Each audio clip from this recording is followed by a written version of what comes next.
We are live. Well, hello, everyone. Tuesday, show day. Welcome to the Flow from Homeschooling Live.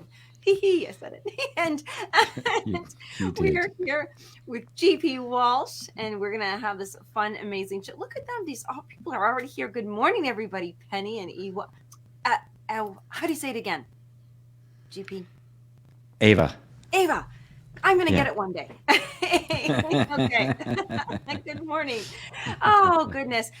What I thought I would do, I was just surprising GP and letting him know this, is that your show description, which that's another reason. I'm going to be reading what GP wrote on the light letter that he sends out. So if you are not a part of, on the list for the light letter to receive it, where we give you a little heads up about what the theme is, then you want to make sure you get onto that. So sign up by going to gpwalsh.com and then signing up for the light letter. It's a good one. So what we're talking about and what we're doing. But today is so helpful and needed and necessary.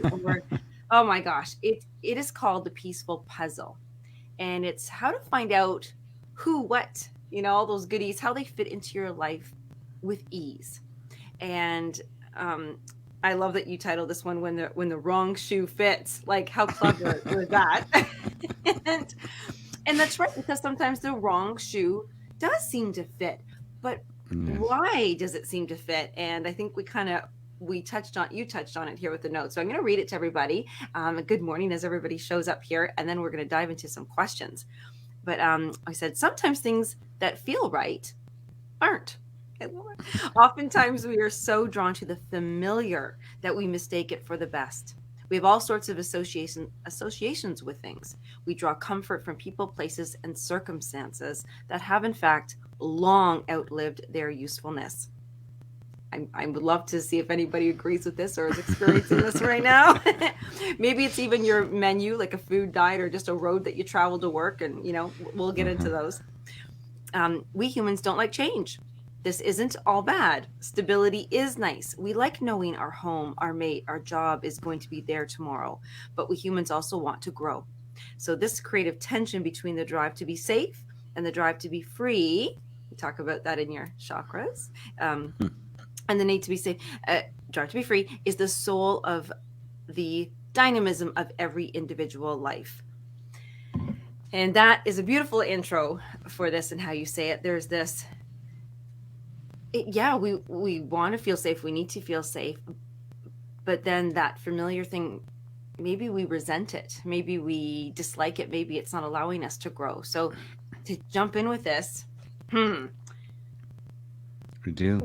What is the first inkling we get when the familiar is outgrown its purpose and it doesn't fit anymore? I think the most graphic illustration, Right? the most graphic illustration is the teenager. They're still completely attached to the safety, right? And the comfort and the ease, and their laundry goes in the hamper and it comes back washed and folded, right? The food magically appears, and at the same time, leave me alone, God damn it, right? And it's a beautiful image of what goes on with all of us. Whenever we get ourselves in a situation where we get really used to it and we're comfortable, be it a job or a relationship or anything, really, a place that you happen to be living, or people you happen to be hanging out with, and you don't want to let them go, and at the same time it's just like it's just that there's this feeling that's kind of pushing us onward. Unlike when we're hunter-gatherers and other animals on the planet, it was always the external environment that forced us, right? There wasn't enough food, so you kept walking until you found it, right? Right? Or it started getting too cold, so you tried to go where it was warmer. So it was always externally imposed. What's different about now and about the human being is that it's happening from the inside. It's being spurned from the inside. Something inside is moving us into new environments. And of course, we don't know where we're going to go, right? I'm not sure I'm going to like this. Can I get a preview? I mean, you want to see the travel video before you go, right? But it doesn't work that way. Once you've outgrown somewhere, you've outgrown it, and the only way you can stay there is that you literally try to kill off that drive for freedom, and just compress yourself as much as you can. That's the only way you can do. And that's where all illness comes from. It's traumatic. Physical illness comes from that. It is a stress that is not registered like, the physical stress of our environments and things, or even stress at work. It's an existential stress that is there under the surface that we don't even feel. And yet it does manifest itself in all sorts of conditions. And, in a relationship, and suddenly there's this outburst, right? You're angry and you have no idea why. Because you're angry with the whole thing, right? Right. So, just think of it as your inner teenager. Okay, we're going to add that one to the chakras there. The aspects of that's right. The bratty teenager. It's funny, Leave me alone. Slam. I remember, and looking back, of course, this is the beauty of being able to look back. I remember getting into one of the biggest fights of my life with my mother and she never let me live this one down, because she wanted to change my bed sheets from summer sheets to winter sheets, or the other way around. The nerve. I know. It's like, but I want the flannelette. I'm still cold. She's like, but we're preparing. I was like, well, why are we preparing now? I'll be cold tonight. And I was like, and I remember holding the door shut. You're not coming in. I'm not coming in. And that night, I remember like the temperature, because parents know all these. And it's helpful when others have that wisdom, and they're trying to help us prepare. Like when they might have said, we've killed all the bison. It's time to travel with them. So it's so tricky when we rebel, because there's a time where I love that you said about we compress ourselves, and you say, no, the freedom, you don't need to have it. You can, then illness and stuff. But how is it we can detect or feel when it's like our parents trying to help us, or it's the other people trying to control us? Well, it just takes experience and kind of getting to know yourself, right? So if you're compressing yourself out of shape, you don't know what you want anymore. I mean, it gets so suppressed, so buried, that you can't even own up to your own desires, your own feelings, your own instincts. And that's where you really get lost. I mean, it really is a soul disconnect. I mean, you've been disconnected from your own nature and compressed into this little jar. Mm-hmm. And I love my jar, right? Yeah. Ooh, it's a nice jar, right? And then you get jealous if somebody else has got a bigger jar, right? But but that's what happens. We get compressed. We don't know who we are anymore, and then it kind of reinforces staying where you are, because it becomes increasingly frightening. Go where, right? Say, I really want to do something. What do you want to do? Then the very helpful self-help people come up. You got to know what you want. I don't know what I want. And you're not going to know what you want till you get out, right? Because you're not going to be making the decision anyway. It's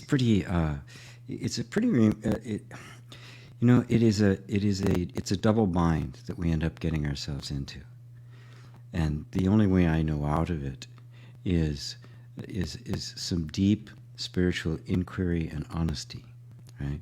Mm-hmm. To come to face with yourself, especially, if it's like a relationship and it's just not working for you. I mean, that's horrible. It's tragic, yeah. Right? Nobody wants that. Everybody wants it to be, roses and lovey for good, and sometimes it isn't. But without that honesty coming to the fore, it will deteriorate into bitterness, to resentment. But with the honesty, it can either be an amicable parting of the ways, or something brand new can get created. Right? Mm-hmm. But there's an acknowledgement that the old is gone. Right? Yeah.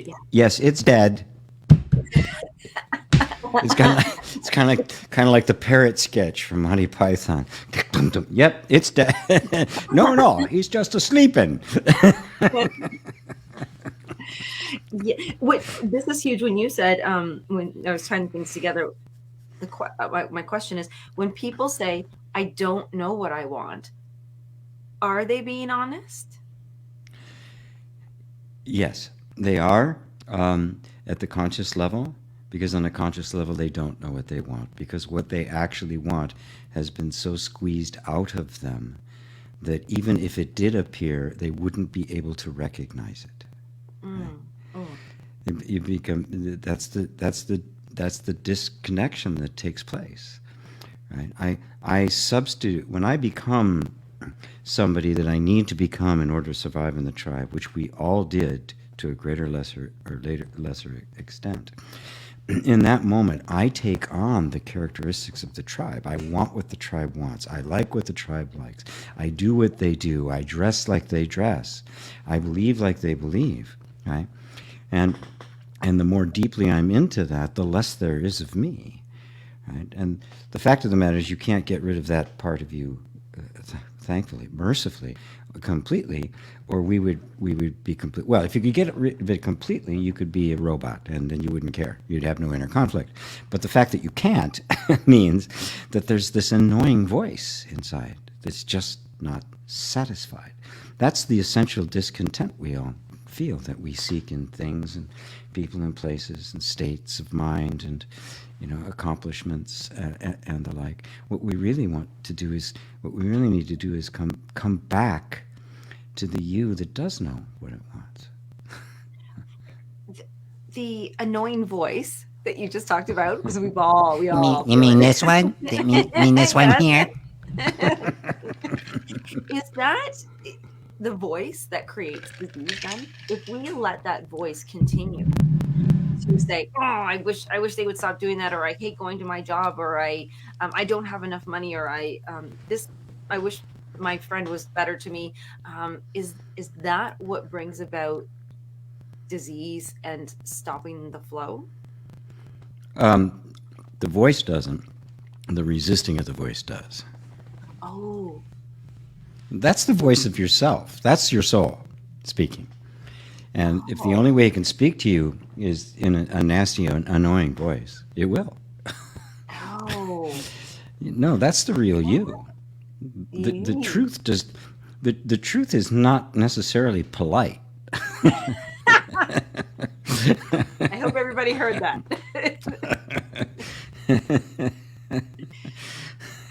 God did not take a vow of nonviolence. and that's it, because it feels annoying, because we're going down, we're in our little container, we're in our little thing, we're going in the direction we think we're supposed to be going, even though it's not you, it's not your life, it's not really what you want. And so there's this other voice here trying to tell you, dude, you're 2 chords low, right? And you're going, oh, you're so annoying, right? And we're trying to push it out of the way. That's actually the voice, your real voice. That's the voice of original innocence. Wow. And that's why we don't recognize it. And that's why in mythology it's characterized as these demons and gargoyles and dragons and these horrible little things underneath there that aren't horrible at all. They're you. Right. Yes. Oh, this is so fun learning this. And so, okay, so we're being consciously truthful. I don't know what I want. But then we start doing some self-inquiry work, and we hear that not polite truth speak itself from our souls, ourself. And then we say, should we let everything in so then we can just pick and then choose, and so the perfect puzzle, the peaceful puzzle, right? Do we let everything in first and then go, oh, no, yes, no, or do we kind of just ask for what we want? We're back to that again. Well, if there is enough intellectual honesty, enough consciousness to admit I really don't know, then the door is open to finding out what you do. right? Because in that moment, your attention and your energy is no longer going towards what you don't want. It's stopped. Now, maybe you don't know where you want to go yet, right? But at that point, you're like feeling it. No, it's not right. No, it's not right. And at first, if you've been really heading down this track, you may sit there at the no, it's not right for a very long time, because the only options and opportunities that are presenting themselves to you are the ones that came from the track you've been walking on, right? Yes. So, there's still all this momentum there. And they say, well, what about this? Well, what about this, right? How about this shiny object? You kind of go, no, that's not it either. But that fact, even though that's a sucky place to be, the very fact that you do know what you don't want is an indicator that down deep in there you do know what you want, because you'd have to, in order to be able to at least recognize that this isn't it. Yes. When I've written music, there have been times. Sometimes it flows and it's beautiful, and angels are singing, and other times it's like, no, that's not it. No, you play, no. Because it's just, and it's kind of part of the plotting of it, right? Because something inside does know, and you're just, God damn it, I'm going to find it. That's a fun one, because I'll be writing something, like, 'cause I write and I do different show descriptions of things, and I'll be writing, I was like, I want this in it, and then finally at the end, I've forced the puzzle pieces together enough that I work with it, but then at the end I go, it's not offering me what I want to express, and to squish up that paper, to crumple up the paper and throw it away is really hard. And really hard. So I wrote a thing that it's right, or sorry, that's not, I'm going to go to that one next. So what does it take to really crumple up the paper of all your choices that you've been making in your life, your whole life, or one big thing in your life, and you just got to crumple that paper up and throw it? Where do we go to find the courage and the love to do that? The safety, I guess. Yeah. Well, it is through that thicket of not knowing. And once you become comfortable with that, because you can't just force it. If you really know it's time to crumple that thing up and throw it away, you can hold on to it for a while, but eventually, okay, it'll get heavier. For some reason, that little paper suddenly becomes heavier and heavier, right? It's just harder and harder to hold on to it. So where does the courage is not something you muster and put on your cape. It just kind of happens because I can't go there. I can't go back there. It's just too painful. I die when I go there. And that's what it feels like. And so you don't. And you kind of sit in the middle. There's been a lot of things I've cut off in my life. And it's just, that was too bad. I should have, no. Oh, that was too hard. You could just, no. You just can't. Right. You just can't. And, it may take several iterations of going back to it and running into the same dirty water. It's like, oh, that wasn't a very good meal. That was a snack, not a meal. It may take several times of that happening. You realize it's not there. And that is the courage. Courage and wisdom go hand in hand, and wisdom only results out of the genuine experience, right? It doesn't come, because you read something about it and you're following the right steps. Spirituality is not a bunch of commandments. You throw those out, and you find that, and you find what's real, and it comes down to simply love your neighbor as yourself. It just sounds that sounds so easy, but it's not so much. And it's funny, just to, even today, 3 people messaged me about, I guess the nicest way to say that, which I am being polite, is that they don't have a peaceful puzzle. And some people are even wondering to bring people back into their lives because it's been a request from other people they want in your life. and then you're going to feel guilty if you don't. And, but there's this knowing that which aspect of ourselves would be the one to let people into the tribe or not? Is it the heart that has to talk to the tribe? It's the heart. It's just an intuition. There's some people you just resonate with. And it doesn't mean you have to have this, magic resonance with everybody, right? There's a lot of people in our lives, they serve different functions. There's several lovely people at this one little drive-in coffee place I will go to occasionally, and they all know now. I've gone there enough times. Oh, you want your almond latte, right? So they know what it is, right? And there's a little exchange, and that's it. That's the whole thing. It's just a lovely moment. It's lovely, and that is all it will ever be. That's all it ever needs to be. Then there's those others that are very, very close, right? Right? And there's a whole range in between. And if you just, as you know yourself more, it'll just be very natural where they fit in that energy spectrum, right? Yeah. And of course the beauty of it, it's a kaleidoscope. It's always changing over time. Somebody can move into the inner circle and then out again, right? Right. Oh, It's never static, right?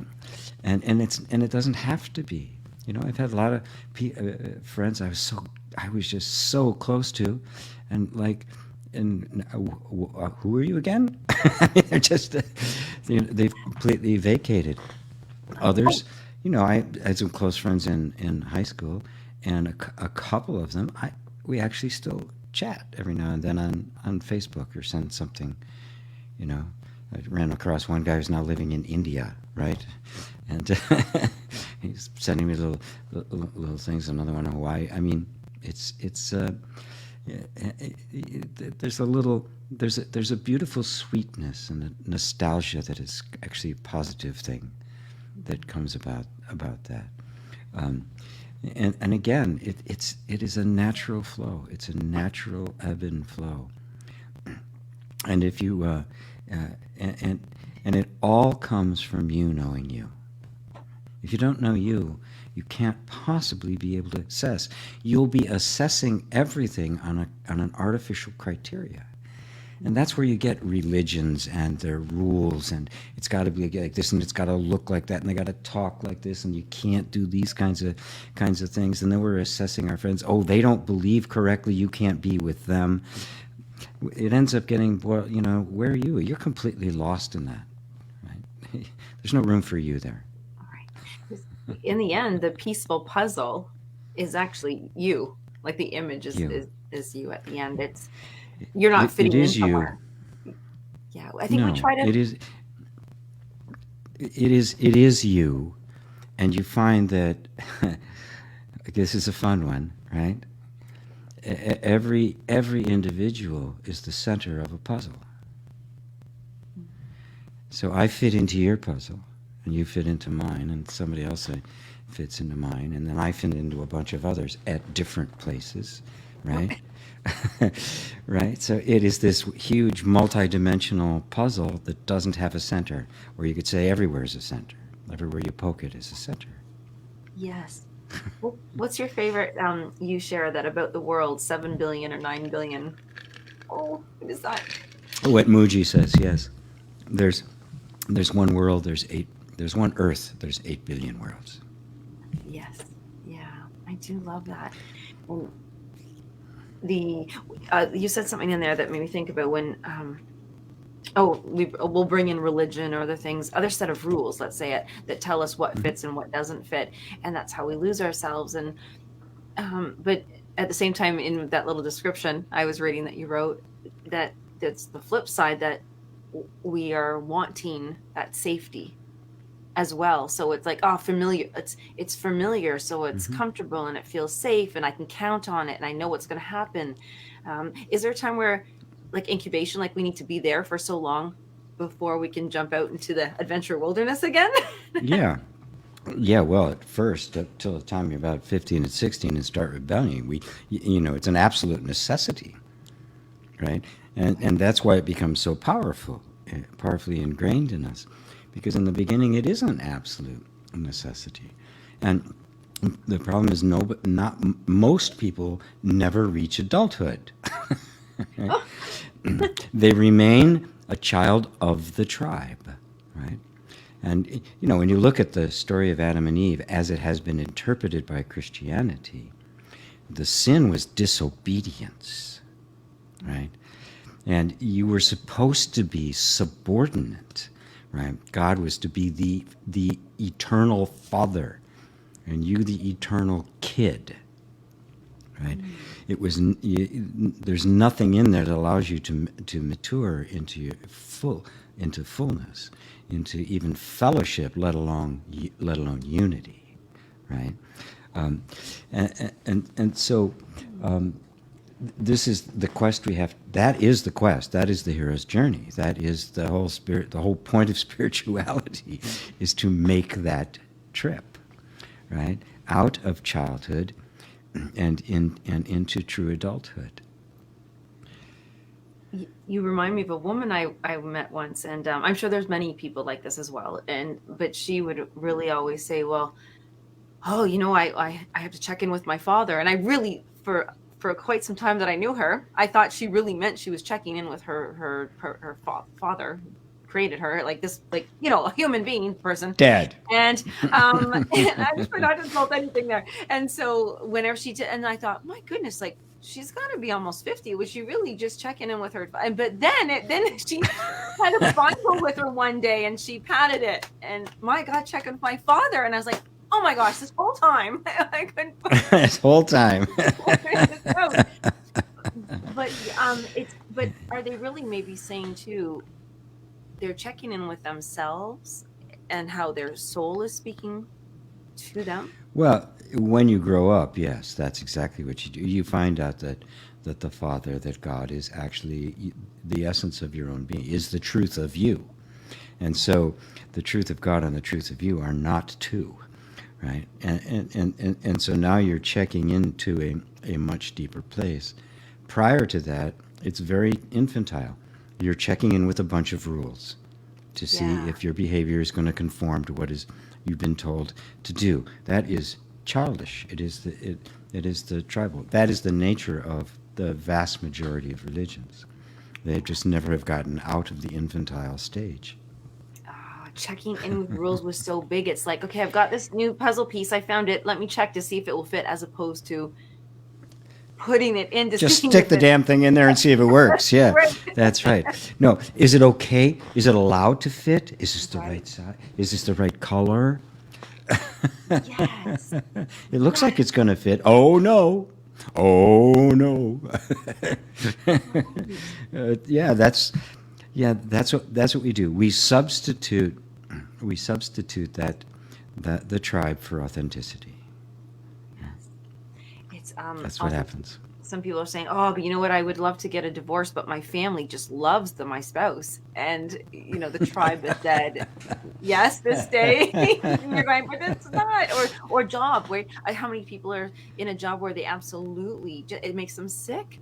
But yet the tribe has said, you make good money. You can't leave. I mean, it's stable. It's, Yeah, that's right. What are you, crazy? There's no jobs now. You're never going to get anywhere. You bum. Right? I mean, yeah, this is what happens. This is the pressure on us to conform, and it's dominant, and because its energy is coercive and enforcing, right? It's the lowest form of power. It's the one that the lowest form of power lovers gravitate towards. Those are the kind of people that end up in governments. They want that force. They want to be the enforcer, right? Yes. That's the God of the tribe is the enforcer, right? You don't love the tribal God. Yahweh is not a lovable character. You worship him, you fear him, you don't love him, right? But he loves you. Daddy loves you. This is going to hurt me more than it does you. No, it's not. Yes, that's so interesting the way you said the God of the tribe, because I heard it in the aspects of the chakras that each one has its name. Yes. And there would be, you're right, there would be a God to each one of those aspects, except for love. Uh-huh. Then it wouldn't. So I guess everything from love and above or around, whatever, Well, I have done done exercises through the chakras. If you say, okay, you just be purely the tribe now: safety, survival, continuity. Right? Okay. Now, what does God look like to that? Yes. What does love look like to that? What does money look like to that? What does relationship look like to that? What does career look like to that? Suddenly you can see all of a sudden now it's going to look from the perspective, from that point of view. That's all you're going to see. Okay, now what does it look like from the point of view of the nymph? What does God look like from the point of view of the heart? What does it look like from the point of view of the sage? The same essence, right? Being seen through, I often call it the seven eyes of the soul, the different perspectives, different lenses through which you perceive things. But what you are perceiving, right? Now, right, it's the same thing being perceived from seven different points of view. And what is it that's being perceived? You. Wait. What is being perceived when you're perceiving from all those points of view, and each one is you? Oh wow, that went. What is it? You're sneaky. What is it? I snuck that in on you.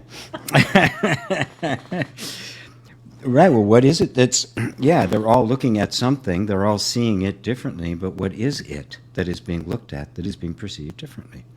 There is something there. There's the truth to it. That truth is you. That's the real meaning of God. Wow, that's beautiful. That's so helpful, and it's also to show that not just one point is right, correct. You know, the truth. It's all of them. Yes. Yeah, it's a perspective. And what happens, the whole point I try to make during the chakras is what happens is that you get attached to one and deny another. So the emphasis gets put on the tribe. When it gets put on the tribe, the others get denied. So the nymph now becomes the sinful, fallen nature and all of that. The storyteller or the sense of identity has to be completely subordinated to the will. There is no individuality there, right? It is all the tribe. And then if I become that and identify with that, I will take up that role. I will be judgmental, and I'll make laws and rules and all those kinds of stuff, and I will not have access to these other parts. But if I see them all as different functions of the same beautiful whole, suddenly they can flow from one to another, right? And sometimes that tribal energy, that safety is the most important thing in the moment. So it takes the lead, and then it steps back. And now the playful nymph, the gallant player, the visionary. There's just so many aspects to human consciousness that it gets lost, that gets restricted because of this incredible focus on one aspect over another. And if we look at it just from the whole of humanity, the tribal aspect has been developing for thousands of years, right? With little, pops, the sages have emerged, romantic love has emerged, the real saints, the real heart-based people have emerged, right? But but this thing has been kind of trudging along, right? And what we're seeing now is the collapse of that. We're seeing the end, finally, of the whole tribal period, I think. A question comes to mind about I get how we're moving forward, coming back. So now this is okay. Now you take turns over here. What happens when we've made a vow? Say a mother has a child, and now that vow is, I'm dedicating my life to taking care of you, making sure you're safe. I'm now the tribe, but then that mother wants to travel and be a little unsafe, just go out.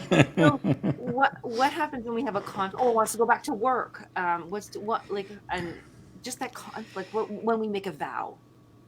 Yeah. Well, that's not the deepest kind of vow. Those are much more primal, much more on the level of the unseen, the invisible world underneath. Whenever you make a big decision like that, when you have a child, yeah, it is a completely different dynamic, right? And And you can't just, just, toss it all to the wind, say, here, wait here, I'll be back in a week.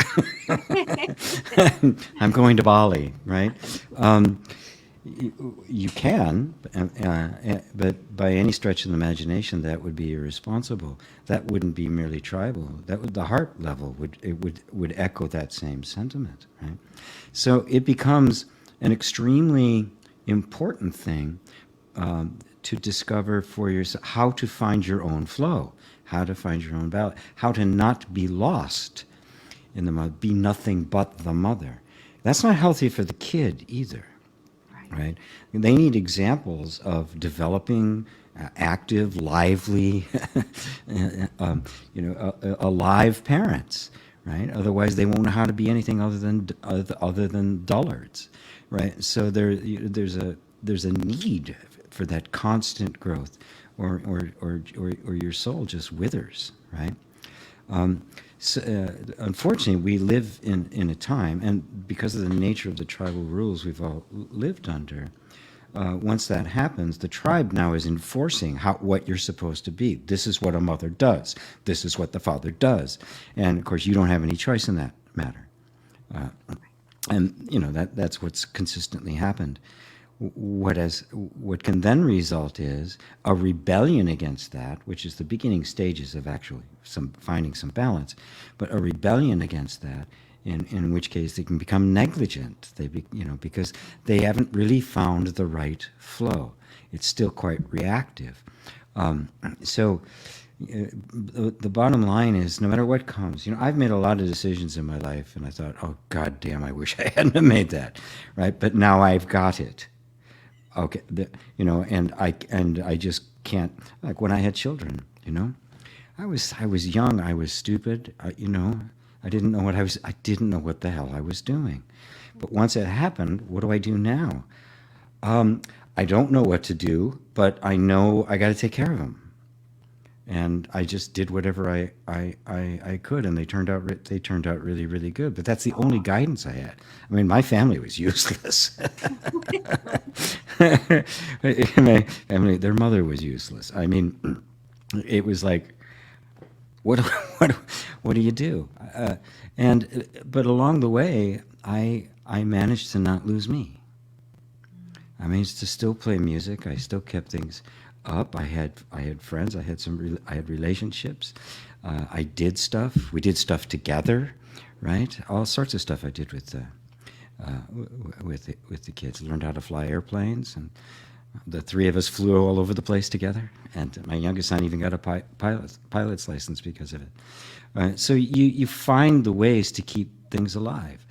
And my son said to me the other day, we were at a ceremony, some kind of ceremony together, and they asked him what he was grateful for, and one of the things he says, I'm really grateful for my father for always introducing me to big ideas. So that's the gift that you have. They don't have to think like you, but I'm going to expose them. You want to expose it. So if you don't develop those in yourself, what the hell do you got to give them, right? Yes, I love that. That's that's a good word. Developing them. So, that was perfect. And I want to say hello to everybody coming on, and I won't let this one. This is a good one. Developing what's already in you. And so it's not, we talk a lot about inner reconciliation. We've been talking about reconciling, getting along with, putting the puzzle pieces together. But developing is actually a beautiful word here, because we'll hear a calling, we'll hear that little nudge, that little like, ooh, I wonder, curiosity. And maybe you'll hate it, who knows? But, maybe you have to try fiddleheads. I don't know, it's like, which I do It's love. like, oh, what was I thinking? Or they're kind of scary, or you're interested, but developing because I am going to talk about the course and just invite people to sign up. If you maybe you do, GP, I don't know, but if you had a course on developing yourself, your aspects, what would it be focused around? How do we do that? Because this is not self-help, you guys, not self-what are we taught? What are you talking about? Well, it's self-discovery, right? in order to discover who you are, you've got to clean out all the stuff you're not. So you have to come to see all the things you've believed about yourself that are not true. And there's some very deep assumptions that aren't just in the head.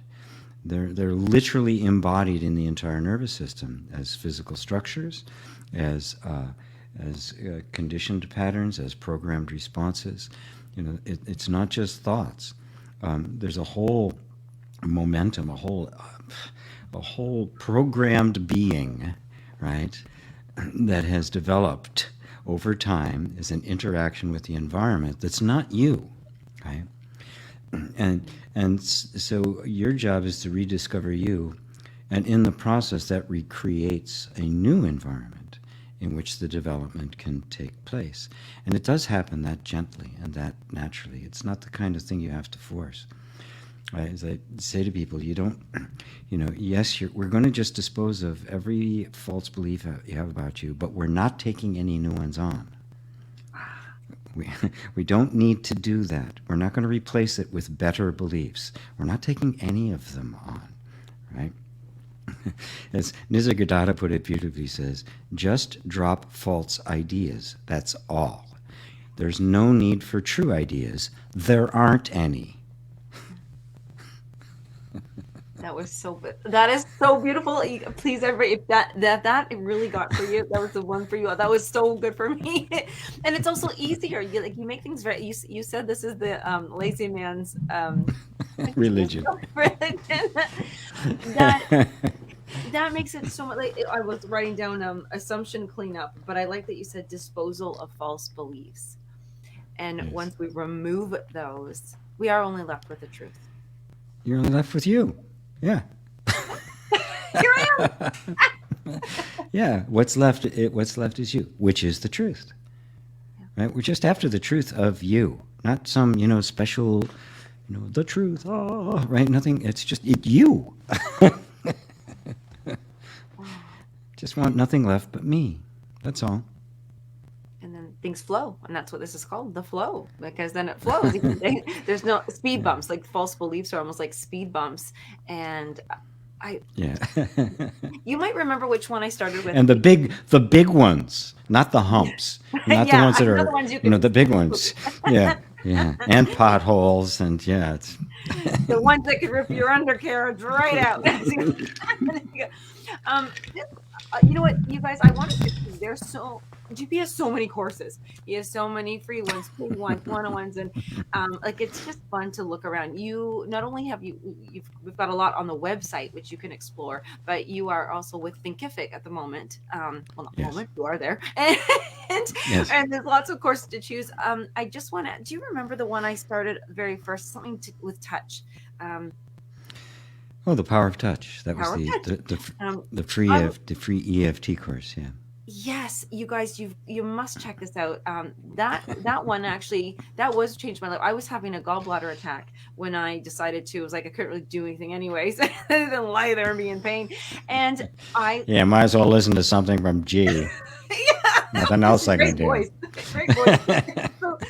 And I remember those that most perfect one to listen to because it was dropping assumptions. I didn't even know that I had false assumptions. Like I was like, come on, GP, I do not. But really, we all do. Which itself is a false assumption. Yes, exactly. So there's so much to be invited to, but let's focus on this. Other than signing up for the light letter, which at least puts us in contact so we can share with you all the goodies. But you've got your course, the Inner Reconciliation Level 1 coming up, where it's not only a course for you to, experience this, but you also can become a teacher, decide how far you decide to go with this, but you could be helping others with this. And you won't be able to not, you just are so excited to run around helping people and suffering, be happy. And so, and with that, there's some homework to do, some prerequisite work to be done before the course starts in September. So you will want to get signed up, registered, begin that so you can start doing this work. And Penny, who is here with us this morning, she has pulled together a beautiful study group, whether you want to do it as a group or you want to be paired off and just have somebody doing it, so just one-on-one, or just somebody just, group to check in and say, okay, am I on point here, am I getting it all done, so that when you do come to the course in September, you'll be all set, and really it's more of a master's class, not master class, but master's class. so we want to invite you to go there to sign up now. Oh, it's not on our little screen here, but I do believe we go to the website, so gpwalsh.com/IRFFF. FFF. FFF, three of them, three F's. In a row. Yes. And so inner reconciliation and foundation, there's an F in there. Yeah. So, Foundation for Facilitation is what it stands for. Beautiful. Yeah. Now, Mary is with us. She says that she was so meant to be here, so we are very happy to have you here as well. And I see that Susanna from Creative Revolution, she's got us live on speakers in a shop in Gozo. So hello, everybody listening. Hello, everybody in Gozo. Gozo, Malta. Yay. And then Mark is... this format works beautifully. A better flow. Oh, very nice. Thank you, Mark. We're happy that you guys are able to tune in here and be with us. Bernadette, good morning. Ply in and look at all these things. Everybody's having wonderful comments. She was laughing at the not always polite, that God or truth is not always polite. We have Peter from Italy. Truth loops. Yay. David and Elaine. Hello, Rosario. And I think Dorothy. Yes. Is that right? Dorte. Hello from Denmark. Yes. And then Merck and Jeff and Sylvia. We've got them. We love when people, Robin. I love when people show up and say hello. It's really nice. And if we have any questions, we'll do a scan through as well. But this one was the peaceful puzzle, just really taking a look at, I like dropping assumptions. Maybe nobody belongs here, in your peaceful puzzle. Maybe everybody belongs there. And then to find out when we say what feels right, GP, where are we asking? What part of ourselves are we asking? It's like, does this feel right? Wow, what an amazing question. Because, sorry, I got something in my throat.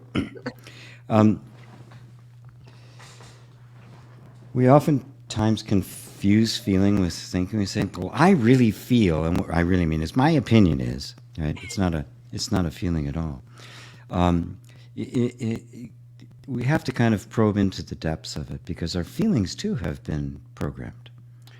Our feelings too have been conditioned over time. So, how we feel about things is the way we react to them, right? So our emotions are closer to the truth than thinking is, because they're visceral, they're felt, they're more lifelike, whereas thoughts are all completely representational and conceptual. So you don't feel thoughts, right? They don't feel. So they're even a further step removed, abstracted from just the experience of life. So coming to know what you really feel is which is the natural wisdom of the body, the natural wisdom of the nervous system. And you can't really get to that until there's been enough inner healing to take place that you're beginning to feel the way your body naturally feels when it's not under stress. We do not realize that right from the get-go there's this creative stress that's going on, and the body can handle it. It's responding to the environment in the best way that it possibly can. But when so much of us is getting squashed out, where you're not allowed to express yourself, that is a tension that is now not going towards a creative interaction with the environment. That energy is all focused in keeping you hidden. It's keeping the real you from coming out, because it's dangerous for you to come out. That's a different kind of stress, and it creates the same kind of problems later on in life as the stress from work and stuff is, but it goes completely undetected. So again, I'm Johnny One Note here. I don't know one note, right? And that is, the only remedy is to know yourself. We have to do the Ramana. Somebody asked Ramana Maharshi, he said, "Go back the way you came." We have to turn around and start that journey back inward, past all the conditioned, the programmed responses, the fears, the doubts, all the way down to their origin, right? How they got started and why, and then go beyond them into that place of the pure peace. Go beyond the dragons, go beyond the demons, go beyond the gargoyles, right? That are all waiting there to, to distract you, and go right past them to the treasure, which is the originally innocent you, which is still there, because that's the good news. You can get the hell squeezed out of you, but it cannot kill you. You cannot be destroyed, and that's the voice that's speaking. And the way I show people to do that is you start with your feelings. You start by simply letting yourself feel what you're feeling when you feel it, without judgment. Right? And you'll notice all the habits where you immediately want to put self-help all over it, right? Negative emotion, let me get rid of it. Visualize, right? I'm going to go on my gratitude walk, right? All the things we try to do to try to get rid of those feelings. And those feelings are you. They are, in fact, the very power that you're seeking, right? They're not available. They're squeezed out of shape. So you simply start by feeling, And then I'll do a little thing I call intentional triggering, where I'll purposely bring something up that will cause a reaction in the system.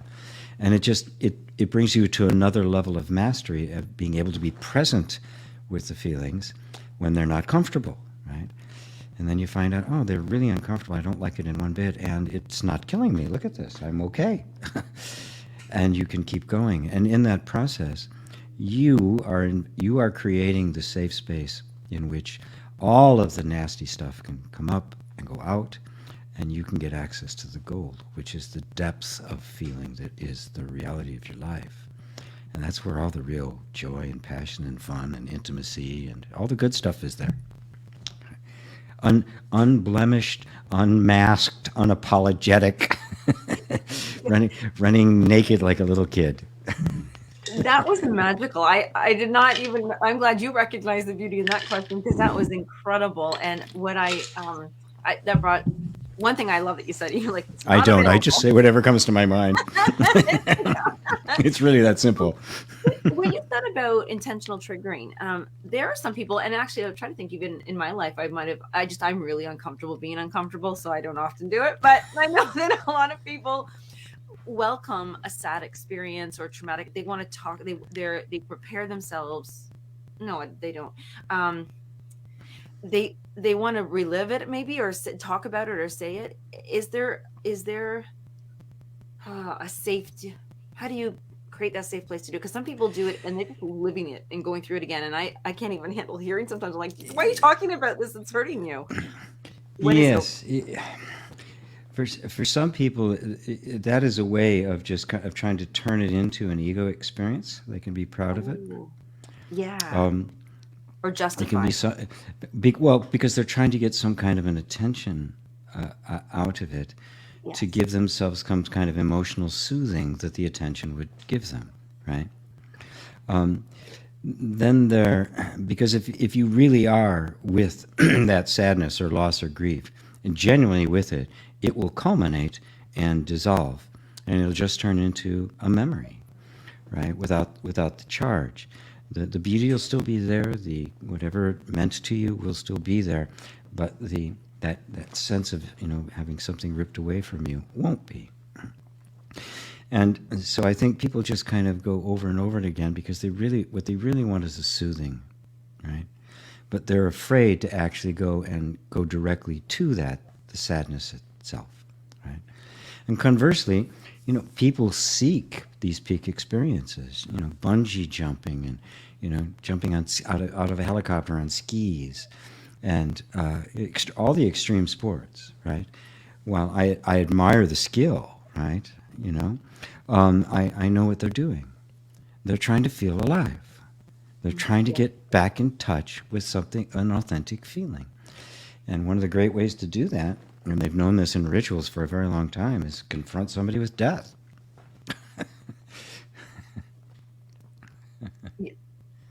Yourself, though, like confront Well, that's what they're your doing. death. Of course.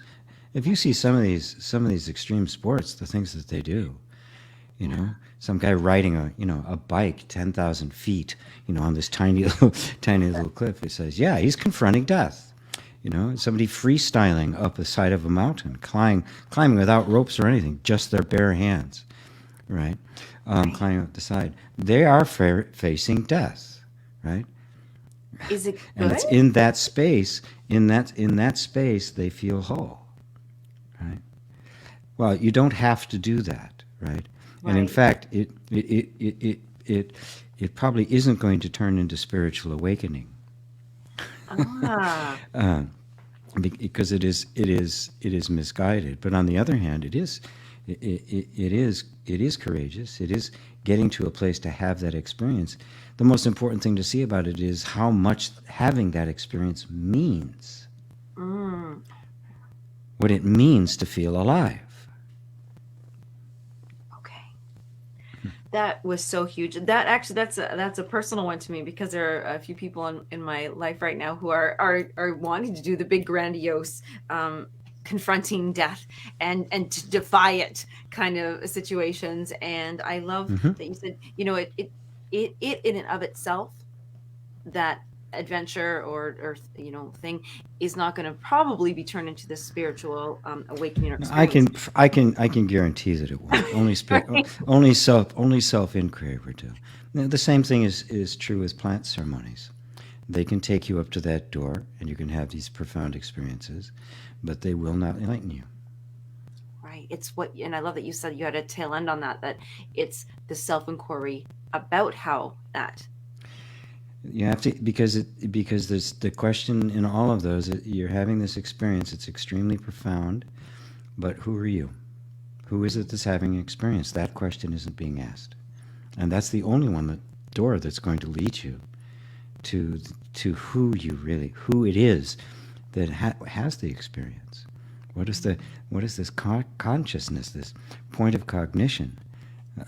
To which every experience, however mundane or however thrilling, is appearing. Right? That is not the same as the experience. And I only know one way to know what that is. That was beautiful and helpful. I just noticed the time. So, oh wow.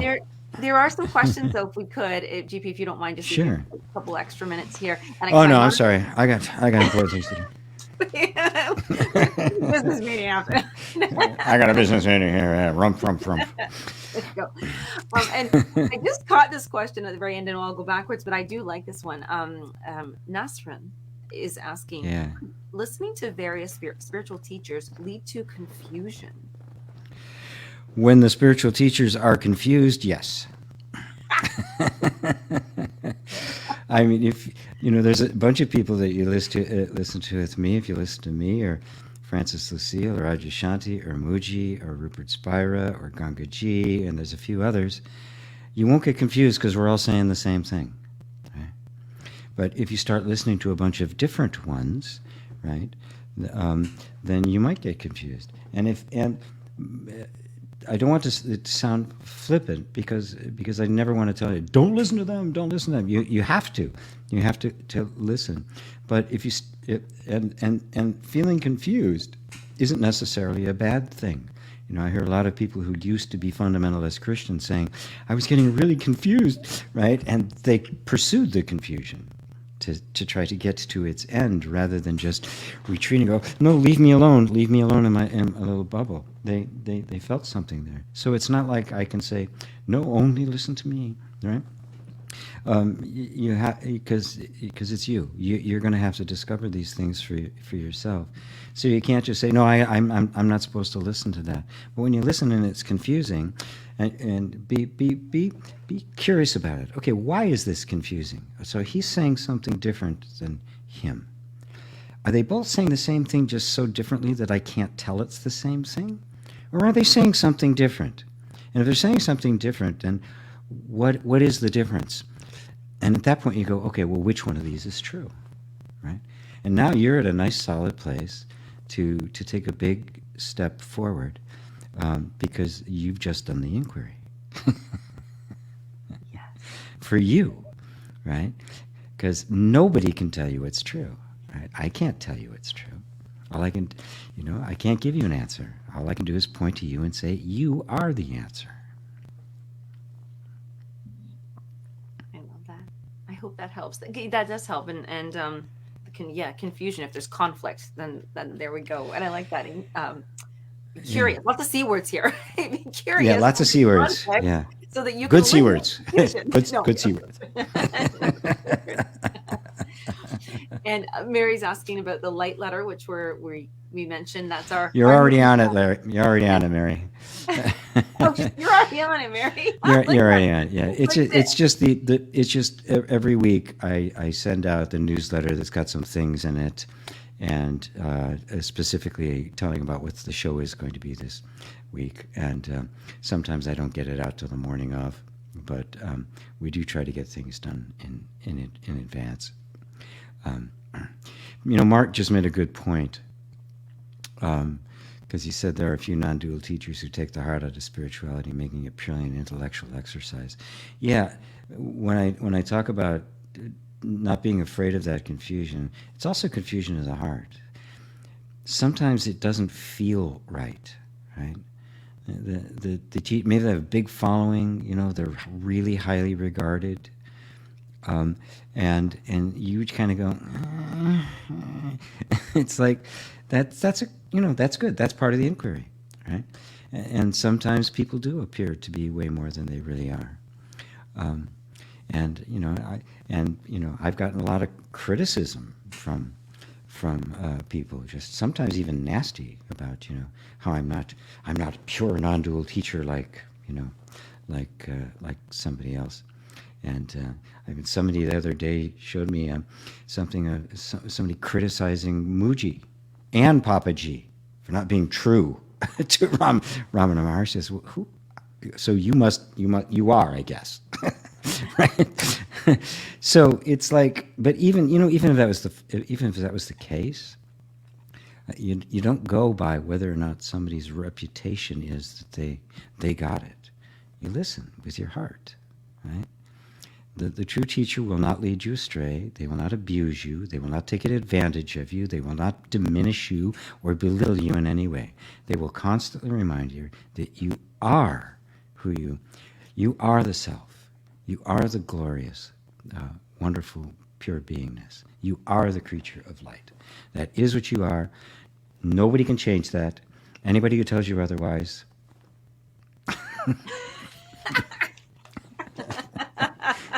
and that's a non-dual expression.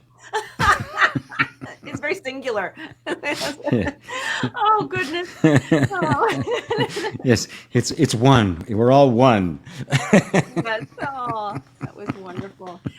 Now, just a reminder for everybody, three quick reminders. This is the Flow. This show right now is called The Flow, and it's by our Homeschooling Live. So we typically pick a theme and then kind of run through it. Sat Song on Sundays, which was yesterday, is where G usually on YouTube does a lot of questions and answers and all that fun stuff. And there's still another option. We have a patron program. It's only $15 a month. And the really cool thing about that is not only does that get you in front of organized content, but GP also does like a VIP session just for you guys, like just the patrons, where you're live in Zoom or StreamYard, wherever, in video, where you can have that interaction. So we will answer we'll go through and see if there's any questions to take care of here. But I just wanted to share with everybody that there's so many opportunities to still continue to get your questions answered. And you can also have a one-on-one session with GP, which I know that you're going to go deep and get dropping a lot of assumptions during there. So lots of things to go through. But did you, GP, did you see that one question is with From David? Well, yes. Yeah, the short answer is yes. If it does carry that kind of authority and you recognize it as such, the voice is coming from the self to the self. That's exactly what I experienced at 19 years old on the bridge. I had no idea what it was, but I had no choice but to obey it. Wow. Oh, I love No It was choice. much later that I actually realized what had happened. Much later, because it was just this disembodied voice. And I mean, I knew it was coming from inside or outside. Was it God? I mean, I had no language. I didn't know what the hell it was. It was just true, and it was benevolent. So I recognized the spirit and the power of it. So yes, it is. Beautiful. I love that. Actually, you know what? If you'd like to hear GP's full story, there are quite a few interviews now with those stories. We can post. I'm thinking of two of them right off the top of my head. But GP, we should get you to actually we'll have you do a what's that thing when you just get to talk about your experience yourself? What's it called? Memoirs or something, a solo one. But variant, we call it, well, you refer to it off the night on the bridge. So if ever you hear GP mentioning the night on the bridge, that is your story of the biggest, I guess. That was the big, that was the, it was certainly had the biggest impact on my life, but there was way more to come. Yeah. Yeah. But Maybe it we'll was pop it up on the... it's what saved me from a disaster. Yeah, for sure. Yeah, maybe we'll pop that into the website at some point. This is a good reminder for us all. But we love showing up here. So every Tuesday at 12 p.m. Eastern, we are here in the group. If you are not in the group and you're coming from YouTube, please be sure to come on over to the group in Facebook. It's called GP Walsh Spiritual Teacher. It's a private group. We'll let you in. Yeah, I guess we will. We will let you in. Yeah. but more than anything, just get onto that light letter so that you know where we are, where GP is, and how you can have help being guided, pointed. Yes. Yeah. Truthfully, if you want to know where the website is, just gpwalsh.com. It's really easy. Yeah. Easy that way. And check out the course that's coming up, because we're doing lots of work ahead of time. But in September, the IR, the Inner Reconciliation course will begin. So thank you everybody so much. Thank you everybody. Thank you all. Wonderful. See you next time. Bye.